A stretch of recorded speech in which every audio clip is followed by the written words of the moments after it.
Goodness, guys, my hair's not my hair's not ready to go here with this hat on and my Nike kind of polo shirt on here. But anyway, what's going on, guys? It's Eric again, back with another video. I probably really should do put out a what do they call it there on YouTube where you kind of do a I can't even think right now. You put it out there to say, hey, you're going to have a live stream come up. I can't really think of what it is right now, but I probably should have that coming on. Having this set up here instead of just you guys getting notification goes bing. Hey, Eric's putting on another video here, and it's blah blah blah, and here's the title. That's kind of how I'm kind of going with this. But anyway, I kind of want to talk about and I call it the Sunday wrap up here, which isn't really much of a wrap up. It's just kind of my thoughts of kind of what went on here within the last week here. And I see I got one viewer on here. I don't see him here in the chat just yet. I think I might know who that is, by the way. If so, thanks for coming on here. But anyway, I kind of want to talk on here about Michigan State basketball, even though I didn't make any videos on it, and kind of a little bit of a follow up to Matt Stafford kind of coming on to going on to the LA Rams from Detroit. But first, I want to start off with Michigan State basketball here. They've kind of came back after their kind of a little bit of a COVID outbreak. They kind of got that all set and under control. And I will plug here Michigan basketball here too, where they're going through their 14-day kind of pause of, I guess it's kind of all sports activities and what it's not. Hey, Todd, what's going on? Glad you could join my stream here. And I'll talk to you about the Lions here and kind of get your thoughts on Stafford not coming to the Colts here. But it may be another long kind of live stream, about an hour long. Anyway, I kind of want to go on with the point. You guys can go ahead and put it here in the comments here as I kind of sit here and talk and kind of come along here. Anyway, you have Michigan State coming back off their COVID. They're kind of a little bit of a COVID outbreak. They kind of got that done. They come back and doing basketball and not really looking all that well. Now, you guys know I didn't do any videos for the two games that they came back from. I think it's been about 7 or 8 days. Kind of Michigan State's kind of came out in basketball, and they've got blown out both times. Listening into the radio today, I was coming back from running some errands and kind of just wanting to get out of the house because I've had a little bit of cabin fever here the last kind of 7 or 8 days here. I kind of listening to it here on the radio that they kind of feel like, or I kind of get the gist of listening to it on the radio, that the team just isn't well synchronized coming back off their COVID stuff. They probably haven't had any practices. They probably haven't had any kind of sit down time with the coaches. So it's going to take a little while to get these guys coming back up and kind of getting them back into their mode of winning basketball, because Michigan State has just too much talent on that team to be, what is it now? 7 oh goodness, I can't even remember what, 7-4, 7-5, kind of right around there. They're in the lower half of the Big Ten for the basketball. Not really a good place for Michigan State basketball to come on. And I'm not really a Michigan State basketball fan. I'm just a fan of Tom Izzo and kind of how he coaches and can kind of get year in and year out teams kind of coming up on the winning end of basketball. But that's kind of where kind of Michigan State basketball kind of sets. And with Michigan kind of being on their 14-day hiatus with their COVID outbreak, with, I guess from what I'm hearing is, I guess someone from some part of Michigan athletics had COVID and they were in contact with quite a bit of students. So they kind of shut down the sports program. I think it's for 14 days. I think they got another week to go here before they're actually coming back on, or maybe this week. I can't remember. I think it's the end of this coming week that we're going on here, which it's a 31st, which is going to be February 6th, kind of 5th or 6th, kind of right around there. I'm kind of looking at my calendar here, right around that time for Michigan basketball to come back on here. So hopefully I'll be able to come back on here, let you know my kind of thoughts and whatnot on here. I'm kind of going to try to do a little bit more live videos to kind of give you guys a little bit more realistic videos instead of kind of me doing a pre-recorded video, editing it, and then uploading it right to YouTube. Kind of gives my kind of thoughts, my real-time thoughts as the game kind of ends. I just pop on here and boom, I'm done. But yeah, Michigan has quite a bit of basketball, or Michigan State has quite a bit of work to do, and probably Michigan does too with Juwan Howard's group, kind of getting them back into the groove of things with them only having one loss.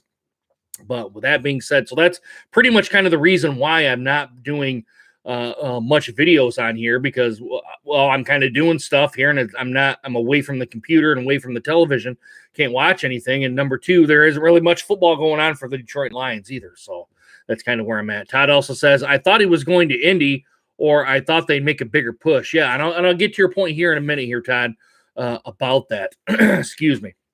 So kind of going off of Matthew Stafford, kind of what Todd, I don't know if you watched my video here the last time or anybody else who clicks on this video coming into the future. If you watched the last live stream I did last week on this, I kind of went into a long spiel of the Matthew Stafford kind of requesting to do the trade. If you guys want to go ahead and watch that video, it's an hour long. When this video is done and kind of being uploaded and stuff, I'll go ahead and put that down in the description area. I didn't think to do that right as I made this video and kind of coming up here, but kind of coming on to this now that we know that Matthew Stafford is kind of going on to LA and we're getting those picks, 1/3 and 2 first. I think it's the 2022 and 2023 first round picks and the 2021 third round pick, along with Jared Goff, I believe that's his name. I could very well be wrong on that. I'm just kind of grabbing a name out here. I think it's Jared Goff. I mean, what does it kind of bring here for the Lions on here? Is kind of my follow-up. Well, I still think we're in rebuild mode. I still think Kenny Golladay and Jones are going to be free agents. They're going to go somewhere else, and probably not really impressed by Matthew kind of going to LA and only getting Jared Goff and picks and back because historically, guys, the Detroit Lions really haven't had much luck in drafting out here, more or less kind of pulling in free agents from other places. They've kind of struck lightning, but having any kind of sustainability at that is really has been kind of very, very hard for this football team. Now I'm hearing the Saints kind of were in the deal, but I think the Saints weren't real big players here. Only because they had quite a bit of cap space they had to relieve. Pittsburgh, I thought Pittsburgh was in the same space with Ben Roethlisberger. What were they going to do with him? But I thought he could probably go to Pittsburgh too. So really your overall choices were San Francisco, LA, you had the Colts, and you had the Washington football team. There was some kind of talk of them going to Jacksonville and with Urban Meyer, but I think they're kind of going to go with or at least they're now going to, I can't say now, it seems to be the consensus is they're going to go with Trevor Lawrence from Clemson, which I think that was the plan all along. And they were kind of throwing it in there for a little bit of a smoke screen for other teams to try maybe to drive up the price or maybe possibly even drive down the price for him. But those are really your four teams along with the Colts. And the Colts probably didn't really give a whole lot here. And Todd can probably say to that more than I can. I'm not a big Colts fan, and I'm not sure if Todd's a big Colts fan either, but he's right from the Indiana area. He could probably tell us more about what the Colts kind of gave up for him. Maybe it was only one first round pick and that was it, or maybe it was a first round pick and then somebody else. I mean, I don't really know. I haven't researched it a whole lot coming on to this and going off of that, but pretty much my thoughts are I like what we got. I like the picks that we got. Now, what is Detroit going to do with Goff and the picks going into the future here? Or are you going to take those picks and try to acquire another player to try to win now? Or are you in a place to where we want to build something sustainable throughout Brad and Dan's tenure here? That's another thing to consider here. We're just going to have to see what kind of picks, if they're going to take the picks and put them somewhere else, they're going to trade the picks, or if they're going to use the picks or kind of go up or down in the future drafts too. That's kind of another thing to kind of put on here. Todd also says that seems like a no-brainer deal for Detroit. I'm a Colts fan, and I'm not sure what they offered or how close they were in making a play for him. Yeah, Todd. I mean, a lot of consensuses, and I'm subscribed to Adam Scheffler on Twitter and Jay Glazer and Ian Rapport. I think that's a Rappaport or whatever his name is I think he's in the NFL Network. They kind of all say there was a first round draft pick, and that was pretty much it. I mean, for a lot of players, they didn't want to give up much more than that.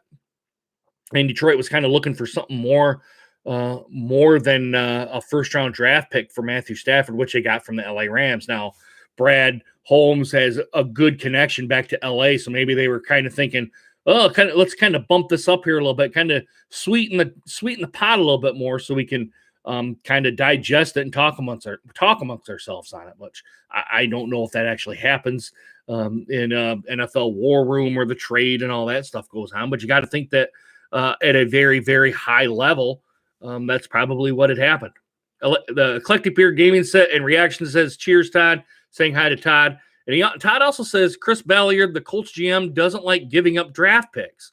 He likes to build within the draft. Yeah, he does, Todd. He does. And I've kind of been, kind of watching the Colts from a distance here a little bit. The Colts, I guess, are kind of my number 2 NFL team. If I were to have a number 2 NFL team, it would be the Indianapolis Colts, only because they're only, 4 to 5 hours away from where I'm at. And instead of a 2-hour drive to Detroit, Indianapolis is a 5-hour drive.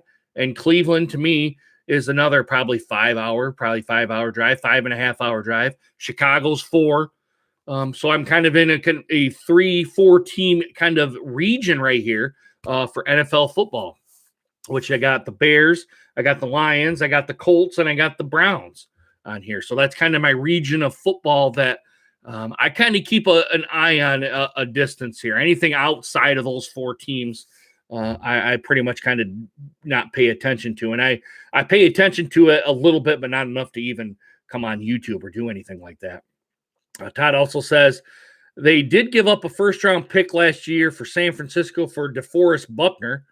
Erie Nicole says, hey, Todd and Eric, Eclectic Layman, smart doing it that way. That's who I follow. And Todd says, I really like Ballard. He's doing a great job. Yeah, Ballard is doing a great job there for Indianapolis. I will say that he is doing a real good job. He kind of seems to take a common sense approach to being a general manager and to managing the team here. He's not too rash on his decisions. Now, the fallout with Andrew Luck, I don't think that was his doing. I think he was doing another. Andrew kind of tried to press the issue there. Maybe Andrew was just kind of fed up with what was happening in Indianapolis, and he just says, I'm done. And Ballard kind of is the take a step back. At least I kind of from afar. Obviously, I don't know all the inner workings there at the Colts. And I don't mean to make this a Colts stream or anything like that, but that's I kind of take that as he takes a step back and kind of takes a common sense approach on here. I hope Brad Holmes and Dan Campbell for Detroit does the same thing, kind of takes a step back, uses a common sense approach to get stuff done. And another thing, I've always harped on this, guys, communicate with each other. Use the free tools out there that you have to do the draft, free agency, all that stuff like ESPN, NFL Network. You can use Sports Illustrated, the web tools that are on here for you, the Bleacher Report, all that sort of stuff to get the information that you need to make this team better. And that's kind of what I harp on here. And I don't think that a lot of these franchises use that. They're too much ego-driven that they think they know it all. A lot like what Bob Quinn did when he was in Detroit. I thought it was he was kind of the know-it-all, and it was kind of a clash between Bob Quinn and, Matt Patricia that didn't kind of mesh together real well to make Detroit at least a 500 team. I will give it that, a 500 team. But kind of where I'm kind of leaving off with that, guys. I mean, that's like I said, it's a Sunday stream. I'm just on here, just kind of going to sit here and jibber jabber, blah, blah, blah, kind of do all that sort of stuff. So if you guys got stuff you guys want to ask me on here, I'm kind of going to give it that, like a Sunday wrap up. If it's sports related, if it's not sports related, all that sort of stuff. Kind of go ahead and put it into the comments area. Luck needs to stay retired. Lacerated liver, damn that. That's what he says. Todd also says they need to move on from a quarterback soon, or they need to move on a quarterback soon, though. They have a great team and need a quarterback. I'm glad Rivers retired. I wasn't a fan of him when he was at San Diego. I kind of agree with that, Todd. I think it was serviceable. I will give it that way. He was serviceable. He wasn't great. A lot like some people say, a lot like Matthew Stafford was here in Detroit. He wasn't serviceable. Excuse me. He was a serviceable quarterback. He wasn't really that good. Oh, excuse me. I just bumped the microphone here. I apologize for that. He was a good quarterback. I need one of those booms on here where I can just kind of set it right here and to talk to you guys, but I ain't got the money for that yet. I still kind of work. I really don't have all the subscribers and all the YouTube revenue and all that. Anyway, kind of going back to what I was getting at here. I always kind of compared Matthew Stafford to Rivers. And I think that I always used to put Matthew Stafford on top of Rivers, but I think it's kind of really the other way around. Rivers was here, and Matthew Stafford was kind of right here, just a step or two below Rivers here. That's just kind of my own personal opinion on it. So others are going to kind of say differently here. And you guys, there's a wide range of what's kind of gone on here. Some people like the trade. Some people don't like the trade. Other people think we didn't get enough picks. People think that was the Rams organization and their fans kind of think that they got Matthew Stafford, but some of them I'm kind of seeing grumblings that did it really have to be 2 first-round picks plus a third to get Matthew Stafford? Did it really have to come to that? That's kind of what I'm reading on Twitter about this from other fans of Matthew Stafford. Now I'm going to follow Matthew Stafford. I'm going to follow him as he's an LA Ram. I'm probably going to be from afar again because he's all the way out in LA, and then the games out there don't come on till you're out here till probably 7, 8 o'clock at night. That's when, if the NFL even schedules them. Excuse me, I'm starting to get tired here, and I'm starting to ramble on here. But I'm going to try to kind of see what he does because now, like I've said here on Twitter and on a couple of other Facebook posts that I follow here. Now, I've always said Matthew Stafford kind of needs to go to a different team to kind of get his worth on it. Now I got to put my money where my mouth is, or now my wish has been granted kind of thing Now I got to see, can Matthew Stafford get it done as an LA Ram out there, being at the LA Coliseum. I think that's where they play. Now my wishes came true. Can Matthew Stafford be the team, be the LA Rams quarterback and take them to a playoff or even a deep playoff run, possibly even to the NFC Championship game to get them kind of where they're at? Kind of looking at some of the other comments on here. Alex Smith and draft someone. A collective beard is saying that for the Colts. Tado says, I thought Eason was, I believe that's how you pronounce his name. Eason was going to possibly be that guy, but he never got a shot. I still think that Brissett got a raw deal when he got hurt last year. I will say that Brissett did get a raw deal, Todd. He did. Eclectic Beard says, Brissett wouldn't get us anywhere, and Eason sucked in college. You can't win in the job at UGA against Jake Fromm. You shouldn't be in the NFL. Todd agrees with Allen. Eclectic Beard says, Eason will be another Dan Orlovsky. Wow, that's kind of saying something there, Alan, about Dan Orlovsky. Now, if anyone knows what Dan Orlovsky was, he was the backup quarterback for the Detroit Lions, and his most famous play was when he ran out of the end zone at the Metrodome and got the safety there for 2 points on there. Kind of a dumbfounded play, but that's what Dan Orlovsky's kind of remembered on. He's kind of embraced that. And he's kind of taken that and kind of ran with it, and no one's really kind of picked on him about it. But when you do something that kind of stupid, I guess it's or kind of dumb, I guess you just kind of own it and you just go with it, kind of more or less. So, yeah, that's pretty much all I've got here, guys. I didn't kind of mean this to be a Colt stream, but I'm sure some people are saying, Eric, why are you talking about the Indianapolis Colts? Ben Chi says, thanks for coming on to the stream here. Ben Chi says, I'm surprisingly optimistic about Jared Goff. Now, I was going to end it here, but Ben, why do you say that you're surprisingly optimistic about Goff here? I kind of get the idea now, talking about Jared Goff and kind of going back to the Lions here. I kind of think that Goff is, to me, is kind of a stopgap or kind of a bridge quarterback, and I've kind of said that on a couple of feeds from other YouTubers that do this. He's kind of a bridge quarterback, and he's really not the solution for the Detroit Lions. Now, if this happens to be that he is the solution and he's ended up being another long-term quarterback here for the Detroit Lions, I'll say that I'm wrong. I mean, I have no problem saying that I'm wrong here on a platform like this. I mean, I've been wrong before many times, and it'll just be another one on the long road that I've been wrong with again. And I'm sure people are probably kind of sick of me kind of being a pessimistic on this, but Ben, I've been a fan from Detroit ever since on the back end of the Billy Sims era when he was the running back for the Detroit Lions. So that's going back into the 80s here. So, and this team really hasn't done much other than a little bit here in the 90s. Their last division playoff win was 92, I think, 93, right around there. And they haven't won a division since. So what does that tell you?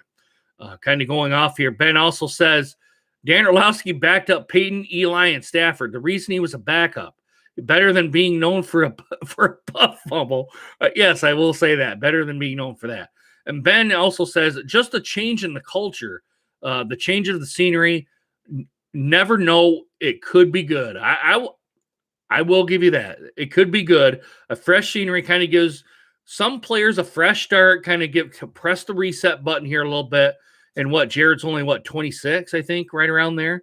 26, 25, 26 years old. I don't think he's 27, right around that age.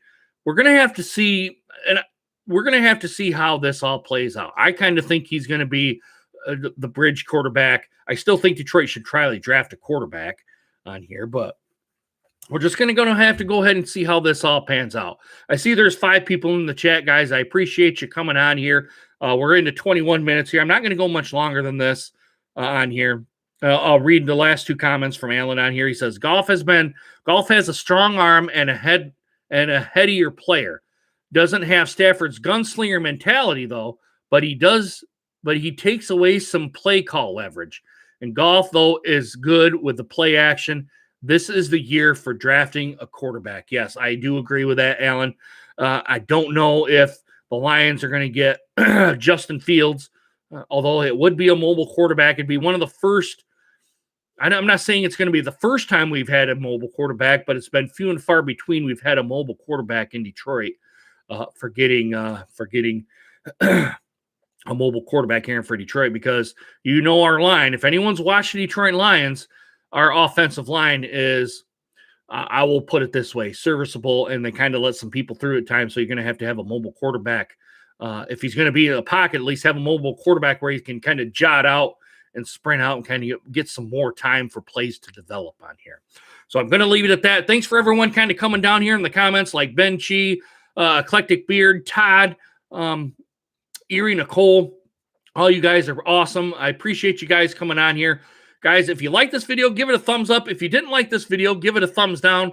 Appreciates me. It gets me in the YouTube algorithm.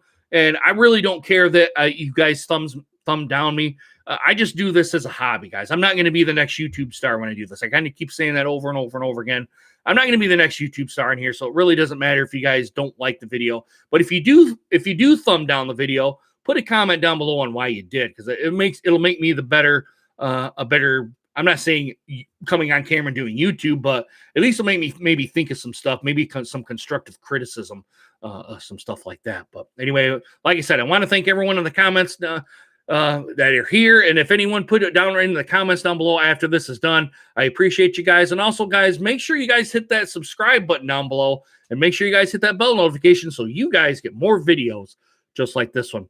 All right, guys.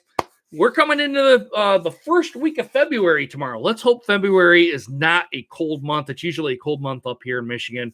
I'm not ready for the cold. It's kind of been nice having it being in the 20 to 30 degrees out here. We've had a couple of inches of snow from the last snowstorm that comes through here. I'm done with snow. I am done with snow. Whiskey Throttle, what's going on, buddy? What a sexy beast. Thanks, Whiskey. All right, guys. I really hope you guys enjoyed this video, and hope to see you guys again soon. All right. Deuces. Take care, guys.